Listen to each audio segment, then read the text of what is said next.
नमस्ते. खूप दिवसानंतर आज आपण माझा व्हिडिओ जो आहे तो मी अपलोड करते.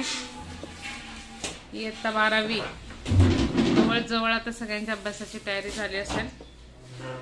बुक कीपिंग अँड अकाउंटन्सी 11वी साठी पण मी काही टर्म्स जे आहेत बेसिक टर्म्स तर त्याचे पण काही व्हिडिओज अपलोड केलेले आहेत. तुमचे कोणी मित्र मैत्रीण लहान भाऊ बहीण 11वीला असतील तर त्यांना देखील ते जरूर पाहायला सांगा. आज आपण आपला कंपनी अकाउंट्सचा नेक्स्ट व्हिडिओ जो आहे तो आज घेणार आहे मी. बेसिकली कॉल्स इन ॲरियर्स म्हणजे कंपनी जेवढ्या किमतीला शेअर्स विकणार आहे तेवढी किंमत कंपनी ॲट अ टाइम घेणार नाही. लक्षात घ्या. कॉल्स इन ॲरियर्स म्हणजे काय की कंपनीनी इश्यू केलेला जो शेअर आहे त्याची जी प्राइस व्हॅल्यू आहे ती कंपनी एकदम घेत नाहीये. त्याचे काही स्लॉट्स केलेले असतात, त्याचे काही भाग केलेले असतात आणि मग कंपनी ते भाग जशी जशी रिक्वायरमेंट आहे तसे तसे ते इन्स्टॉलमेंट त्याचे मागवत असते. बघा, एखाद्या वेळेस कंपनीनी इन्स्टॉलमेंट शेअर होल्डर कडून मागितलेला आहे, त्याला तसं लेटर लिहिलेलं आहे की अमुक अमुक कालावधीमध्ये तुमचा ह्या शेअरवरचा एवढा जो कॉल आहे तो आणून भरा. पण एखादा शेअर होल्डर त्या दिलेल्या वेळामध्ये त्याचे शेअर्सचे पैसे देऊ शकत नाही. कंपनीने त्यांना सांगितलं की अमुक अमुक तारखेपासून या तारखेपर्यंत भरा, पण तो त्या तारखेपर्यंत ते पैसे भरू शकत नाहीये. तर that is calls in arrears. म्हणजे कंपनीनी मागितलेला आहे पण शेअर होल्डरनी दिलेला नाहीये. सो त्याला म्हणायचे कॉल्स इन ॲरियर्स. आणि कॉल्स इन ॲडव्हान्स म्हणजे काय आहे तर कंपनीनी न मागताही शेअर होल्डरनी पुढची जी इन्स्टॉलमेंट आहे ती अगोदरच भरून टाकलेली आहे. त्यामुळे ह्या ज्या दोन टर्म्स आहेत ह्या आपण आजच्या आणि पुढच्या व्हिडिओमध्ये बघणार आहोत. कॉल्स इन ॲरियर्स बघूया की काय आहे कॉल्स इन ॲरियर्स किंवा त्याचं पोस्टिंग कुठे होणार आहे बघूया. पहा, calls in arrears. If the company accept the application and allots the shares to the person, he becomes a shareholder and the shareholder is liable to pay entire amount of share. बरोबर आहे. 10 रुपयाचा share असला तर share holder 10 रुपये amount द्यायला तो liable आहे. त्यांनी दिलेच पाहिजे ते पैसे. In case he fails to pay the allotment and calls on shares held by the unpaid amount is called as arrears. For example, एका शेअरची किंमत आहे 10 रुपये, बरोबर, आणि कंपन्यांनी त्याचे 5 स्लॉट केलेले 2 रुपये 2 रुपये 2 रुपये 2 रुपये 2 रुपये. आता सुरुवातीचे 2 इन्स्टॉलमेंट मागितले कंपनीने शेअर होल्डरकडून आणि थर्ड इन्स्टॉलमेंटसाठी सुद्धा त्यांनी डिमांड केलेली आहे. पण एखादा शेअर होल्डर आहे की हे 2 रुपये जे आहेत, थर्ड इन्स्टॉलमेंट जे आहे, हा कॉल ते भरू शकत नाहीत कंपनीने सांगितलेल्या ड्यू डेट पर्यंत. तर that is called calls in arrears. बघा, if the company accepts the application and allotment of shares to the person, he becomes the shareholder and the shareholder is liable to pay the entire amount of shares. In case he fails to pay the allotment and calls on shares held by him, the unpaid amount is known as calls in arrears. म्हणजे amount due आहे but company cannot receive. Amount कंपनीला मिळायला पाहिजे पण ती मिळालेली नाहीये. That is called calls in arrears. आता जेव्हा कॉल्स इन ॲरियर्स प्रॉब्लेम मध्ये येणार आहे तेव्हा त्याच्यासाठी कुठे एंट्री करायची किंवा कुठं पोस्टिंग करायचं त्याच्याशी कनेक्टेड हा प्रॉब्लेम आहे. The unpaid amount on allotment and calls may be kept in the respective account for the balance not received or may be transferred to new account that is calls in arrears account. काय होतं जर पैसे त्या तारखेपर्यंत मिळालेलेच नाहीयेत तर त्या पैशाचं काय होतं पहा. The unpaid amount on allotment or calls may be kept in the respective amount. त्या ठराविक अकाउंट मध्ये ते कॉल्सची अमाऊंट ठेवली जाते for the balance not received and may be transferred to new account that is calls in arrears account. The calls in arrears account is debit balance. ह्याला underline करा. the calls in arrears account has a debit balance which shown as a deduction from the paid on share capital on liability side of the balance sheet. Liability साईडला ते show करायचं आहे आणि share कॅपिटलमधून ते minus करायचं आहे, कारण तेवढी मिळायला पाहिजे अमाऊंट, पण ती मिळालेली नाही आहे. मग त्याच्याशीच कनेक्टेड हा प्रॉब्लेम दिलेला आहे पहा, त्याच्यावर आता आपण डिस्कशन करू. Girish company limited invite application for 25,000 equity shares on 10 rupees 10 each payable. Girish कंपनीने 25,000 इक्विटी शेअर्स इश्यू केले 10 रुपयाचं याप्रमाणे. आता ते 10 रुपये कसे घेणार आहेत बघा. 2.5 on application, 5 on allotment and 2.5 on first and final. असे त्याचे 3 इन्स्टॉलमेंट कंपनीने केलेले. आता पुढे झालंय काय काय बघा. Rupees application was received on 30,000 equity shares. कंपनीने 25,000च इश्यू केलेत, पण ॲप्लिकेशन कितीसाठी आलंय 30,000साठी. म्हणजे मोर दॅन दॅट, म्हणजेच काय आहे ओव्हर सबस्क्रिप्शन. 5,000 शेअर्ससाठी ओव्हर सबस्क्रिप्शन आलंय. हे विद्यार्थ्यांना बघितल्यानंतर कळतं की 25,000 इश्यू केलेत पण 30,000च काढलेत, म्हणजे काय आहे over subscription. Application was received for 30,000 equity shares and pro rata allotment. Pro रेटा याच्या पूर्वी पण आपण पाहिलेलं आहे की प्रो रेटाची अमाऊंट जी आहे ही ॲडजस्ट करतात. मग बघूया आपण तो पण आज काय करायचं ते. Pro rata allotment were made to all the money was duly received except first and final call on 2,500 equity shares. सगळे पैसे ज्या त्या वेळेस जेव्हा तेव्हा मिळाले, फक्त फर्स्ट अँड फायनल कॉलचे 2,500चे जे इक्विटी शेअर्स आहेत त्याच्यावर शेवटचा कॉल मिळालेला नाही. That is calls in arrears. म्हणजे हे सगळे मागवले, वरचे हे क्लिअर झालं, हे क्लिअर झालं, हे तर पण क्लिअर होणार होतं. इथं ड्यूची अमाऊंट आपण दाखवणार आहोत, पण त्यापैकी 2,500 शेअर्सवरचा शेवटचा कॉल आलेला नाहीये. आले लक्षात. मग त्याच्यासाठी कुठे लिहायचं, कुठे पोस्टिंग करायचं, कशा एंट्रीज करायच्या ते आपण बघूया. आता ह्याच प्रॉब्लेम आपण घेणार आहोत. काय करायला सांगितले बघा. Enter the about transaction in the books of company, show the balance sheet. Journal entries करायच्या आहेत कंपनीच्या आणि बॅलन्स शीट प्रिपेअर करायचं आहे त्यांचं.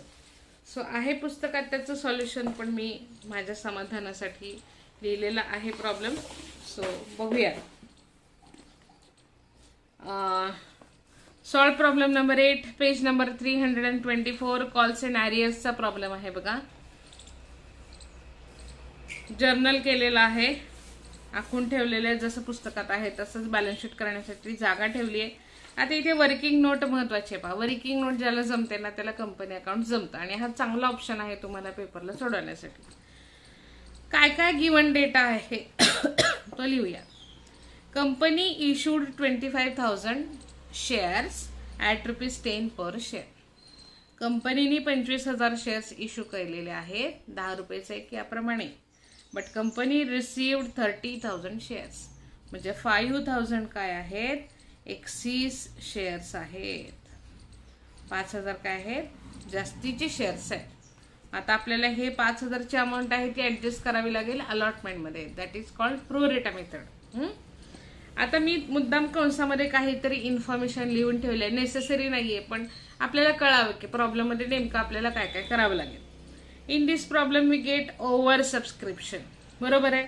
25,000चे 30,000 शेअर्स आलेत, म्हणजेच ओव्हर सबस्क्रिप्शन आहे. प्रो रेटा मेथड म्हणजे ह्या शेअर्सची जी अमाऊंट आहे हे अलॉटमेंटला ॲडजस्ट करावी लागेल. आणि कॉल्स इन ॲरियर्स, जसं प्रॉब्लेम मगाशी वाचला की शेवटच्या कॉलवर 2,500 शेअर्सवरचे पैसेच आले नाही, म्हणून हे तिघांचं कॉम्बिनेशन आले पहा याच्यामध्ये. आता इंडिव्हिज्युअली प्रॉब्लेम येणार नाहीत, प्रो रेटा येणार नाही, किंवा नुसतं ओव्हर सबस्क्रिप्शन येणार नाही, किंवा कॉल्स इन ॲरियर्स फक्त येणार नाही. आलंय तर आता पुढचे सगळे इथून प्रॉब्लेम हे कॉम्बिनेशनचे असणार. त्यामुळे तुम्हाला हे पण करता आलं पाहिजे, हे पण करता आलं पाहिजे, हे पण करता आलं पाहिजे. मग थोडंसं लिहिलंय पहा मी इथे की 25,000 × 10 आपल्याला एक्सपेक्टेड अमाऊंट किती आहे ह्या स्कीममधून, 2,50,000. 25,000 शेअर्सचे 10 रुपये प्रमाणे 2,50,000 येणार. मग ते 10 रुपये कसे डिस्ट्रीब्यूट केलेत पहा त्यांनी. 2.5 ऑन ॲप्लिकेशन, 2.5 रुपये घेणार आहेत ते ॲप्लिकेशन मनी म्हणून. 5 रुपीज ऑन अलॉटमेंट, अलॉटमेंटसाठी 5 रुपये घेणार आहेत. आणि 2.5 म्हणजे 2.5 रुपये आहे ते फर्स्ट आणि फायनल कॉलवर ते घेणार आहेत. मग आता पहिल्यांदा आपल्याला ॲप्लिकेशन मनी किती, ॲप्लिकेशन मनी म्हणजे जेव्हा आपण प्रॉस्पेक्टस इश्यू करतो आणि जेव्हा पब्लिक आपल्याला ते सगळे अर्ज किंवा ॲप्लिकेशन देतात तेव्हा किती ॲप्लिकेशन आले होते आपल्याकडं, 30,000. 25,000 शेअर्ससाठी जरी कंपनीने डिमांड केलेली असली तरी 30,000 शेअरसाठी ॲप्लिकेशन आले.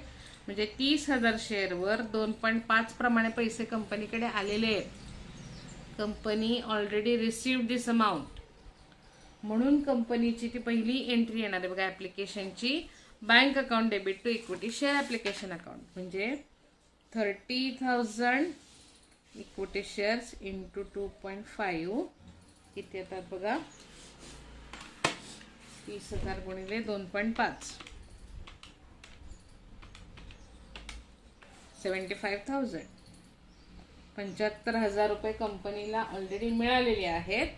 मग त्याची एंट्री अमाऊंट रिसिव्डची एंट्री येणार बघा, अमाऊंट रिसिव्ह.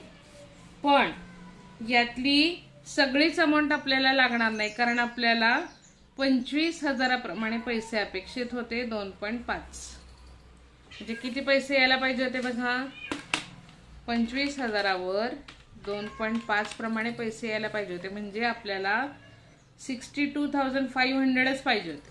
आपल्याला जास्तीचे किती मिळाले, 75,000. म्हणजे ह्यातला आणि ह्यातला जो डिफरन्स आहे तो आपण अलॉटमेंटला ऍडजस्ट करणार आहोत. येते लक्षात, मनी रिसिव्ड आणि मनी ऍडजस्टेड.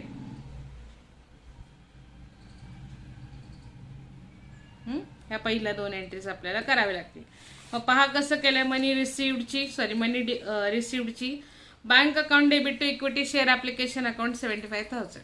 का, कारण 30,000 शेअर्सवर 2.5 प्रमाणे 75,000 रुपये मिळाले, बरोबर. Being application money on 30,000 equity shares at 2.5 per share received. जरी 25,000 इश्यू केलेले असले तरी 30,000 शेअर्सचे ॲप्लिकेशन मनी आले, म्हणून ती 75,000 आहे. 30,000 शेअर्सवरचे 2.5 प्रमाणे 75,000 मिळालेले आहेत. पण हे 75,000 आपल्याला लागणार नाहीत, कारण आपल्याकडे शेअर्सच नाही आहेत तेवढे. मग कंपनीने प्रो रेटा मेथड यूज केली. प्रो रेटा म्हणजे काय, की ज्याच्याकडे 10 आहेत त्याला 10 नाही द्यायचे, त्याला 8च द्यायचे, त्याचे 2 काढायचे. ज्याच्याकडे 5 आहेत त्याला 5 नाही द्यायचे, त्याचे 2 काढायचे, 3च द्यायचे. मग ही जी एक्सेस त्यांना थोडेसे देऊन जे शिल्लक राहत आहेत ते ऍडजस्ट केलेले असतात उरलेल्या लोकांमध्ये. म्हणजे 25,000 शेअर्स जरी असतील तरी ते 30,000 शेअर होल्डर्समध्ये अलॉट केले. म्हणून हे पैसे जे आहेत हे अलॉटमेंटला ऍडजस्ट करतात बघा. म्हणजे कंपनीला ऍक्च्युली 25,000वर 2.5 प्रमाणे 62,500 एक्सपेक्टेड आहे. इथं 62,500 असतं तर ही एंट्री झाली नसती. पण जास्तीची शेअर्सची रक्कम कंपनीकडे जमा आहे. मग जेवढी जास्तीची आहे 75,000 वजा 62,500, 12,500 जे आहेत हे अलॉटमेंटला ऍडजस्ट केले. आले लक्षात. प्रो रेटा मेथडमध्ये आपण तसंच करतो पहा, इथे दिलेलंच आहे. इनफॅक्ट आपण पूर्वी पण पाहिलेलं आहे, तरी देखील मी तुम्हाला क्रॉस चेकसाठी दाखवू इच्छिते की प्रो रेटा मेथडमध्ये आपण कशा पद्धतीने ऍडजस्ट करतो बघा. प्रो रेटा जास्तीची अमाऊंट आली असेल तर share application account debit to capital account and to allotment account. Being एक्स्ट्राज application money adjusted with allotment money. म्हणजे जी पण जास्तीची आहे 5,000 शेअर्सवरचे जे 2.5 रुपये आहेत ते आपण काय केले पहा, अलॉटमेंटला ॲडजस्ट केले. मग equity share application account debit 75,000 to equity share capital account 62,500. म्हणजे एवढीच अमाऊंट जी आहे ती ॲप्लिकेशनला जायला पाहिजे आणि ती गेली पहा. To equity share application account 62,500 आणि ह्या दोघांमधला जो डिफरन्स आहे, जी जास्तीची अमाऊंट आहे ती पाठवली आपण अलॉटमेंटला. So to share allotment account debit 12,500. आले लक्षात.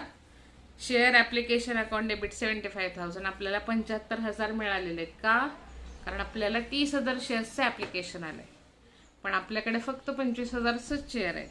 मग 25,000 शेअर्सचे 2.5 प्रमाणे 62,500 होतात. ते कुठे जमा केले, शेअर कॅपिटल अकाउंटला टाकून दिले ते. मग एक्सेस अमाऊंट जी राहते ह्या दोघांमधली ती अलॉटमेंटला ॲडजस्ट केले because it is pro rata method. कंपनीने ते शेअर्स ॲडजस्ट केलेले आहेत. मग इथे डिटेलमध्ये दिले पहा narration. Being application money on 25,000 shares at ₹2.5 per share transferred to share capital account. Clear आहे. Being application money on 25,000 shares at 2.5 per share transferred to share capital account. याचा हिशोब कळला. And excess application money on 5,000 shares at 2.5 per share adjusted. Adjust का केलं? कारण हे हिशोबातच नव्हते. प्रत्येकाचा समजा आता एखाद्याला एक सफरचंद द्यायचं तर त्याला एक न देता त्याला 3च भाग दिले, ते काढून ठेवलाय.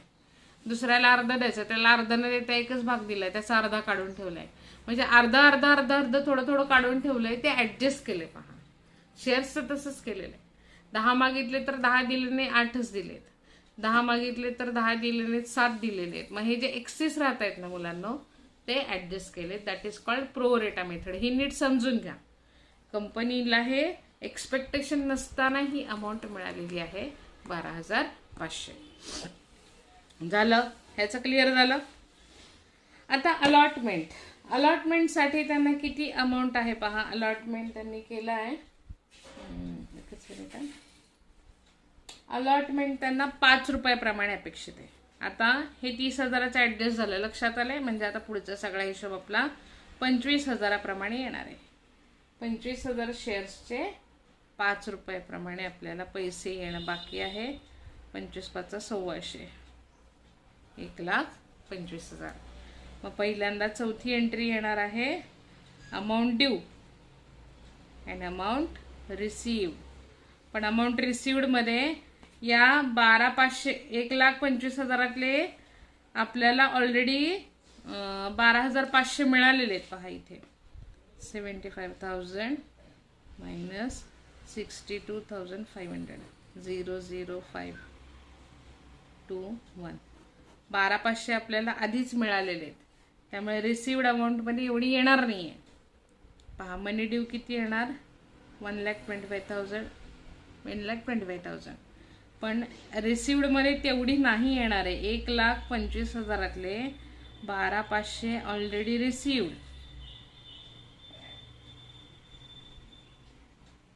म्हणजे रिसिव्डला वेगळी एंट्री येणार. पहा 0 नंतर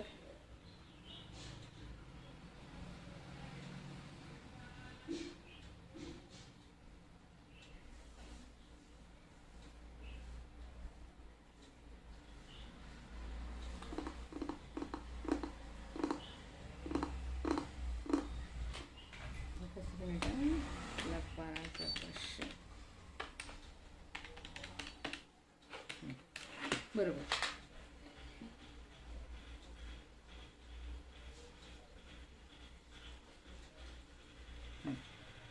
पाच 3 आणि 2 1 0. 1,12,500. 1,12,500. इकडे लक्ष द्या. आता सेकंड एंट्रीमध्ये आपल्याला रिसिव्डसाठी एवढीच अमाऊंट येणार आहे. का बरं? कारण मनी ड्यू दिसते ₹5 प्रमाणे 1,25,000. 1,25,000 12,500 प्रिव्हियस एंट्रीमध्ये आपल्याला मिळालेले आहेत. कारण आपण ते अलॉटमेंटचे ॲडजस्ट केलेत पाहिजे. त्यामुळे रिसिव्ड अमाऊंटमध्ये तेवढी अमाऊंट त्याच्यातनं कट होणार आहे. 1,25,000तून 12,500 जे काही आधीच मिळाले आहेत आधीच्या एंट्रीमध्ये ते मायनस होतील. सेकंड एंट्रीसाठी 1,12,500 ही अमाऊंट येणार आहे. येते लक्षात. मग मनी ड्यूची एंट्री आहे equity share allotment account debit to equity share capital account. म्हणजे इक्विटी शेअर कॅपिटलला सेकंड इन्स्टॉलमेंट प्रमाणे 1,25,000 जायला पाहिजेत. बघा being allotment money on 25,000 equity shares at ₹5 per share due. एवढी अमाऊंट ड्यू आहे. आता एवढीच रिसिव्ड केलेली असेल तर प्रश्न नाही. पण याच्यातले 12,500 ऑलरेडी मिळाले आहेत because it is pro rata method. मग तेवढे आधी मिळालेत म्हणलं ते परत नाही मिळणार आहे. तेवढे अमाऊंट मायनस होणार, लक्षात घ्या त्याच्यातून. मग सेकंड एंट्रीसाठी अमाऊंट आली 1,12,500. Bank account debit to equity share allotment account debit 1,20,000 12,500. Being share allotment money on 25,000 equity shares at ₹5 per share received. त्यामुळे इथे ही अमाऊंट का आले ह्याचं विद्यार्थ्यांनी लक्षात घ्यायचं की ह्यातले ऑलरेडी 12,500 आधीच्या एंट्रीमध्ये आपण अलॉटमेंट म्हणून ॲडजस्ट केले, मग ते परत डबल येणार नाही. इथे जरी मनी ड्यू एवढा दिसत असला तरी इथं तेवढे पैसे वजा जाऊनच पैसे त्या अकाउंटला जातील. Bank account debit to equity share allotment account 1,12,500. येते लक्षात.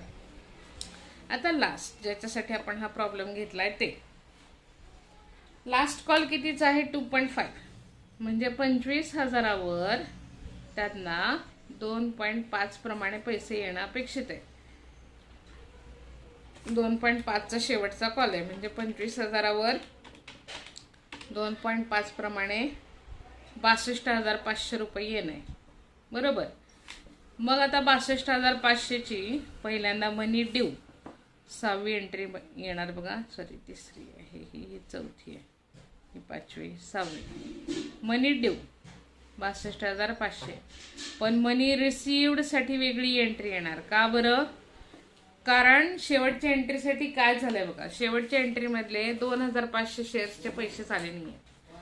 Application money were received for 30,000 equity shares and prorata allotment were made to all the money was duly received.